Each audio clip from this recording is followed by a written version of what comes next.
రక్ష జక్కన్న చిత్రాల దర్శకుడు వంశీకృష్ణ ఆఖిళ్ల తెరకెక్కించిన తాజా చిత్రం రక్షక భటుడు. ఈ చిత్రాన్ని సుఖీభవ మూవీ సంస్థపై ఏ గురురాజ్ నిర్మించారు.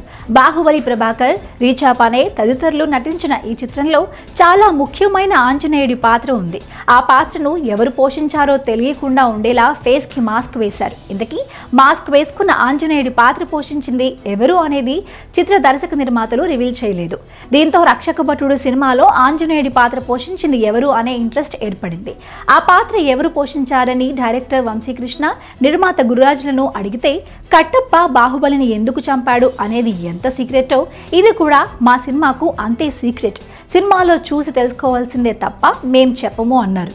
ఇక లేటెస్ట్ న్యూస్ ఏంటంటే మాస్క్ వేసుకున్న ఆంజనేయుడి పాత్ర పోషించింది ఎవరో కాదు, బర్నింగ్ స్టార్ సంపూర్ణేష్ బాబు. అయితే సంపు పోలీస్గా ఎలా నటించాడో తెలుసుకోవాలంటే రక్షక భటుడు చూడాల్సింది.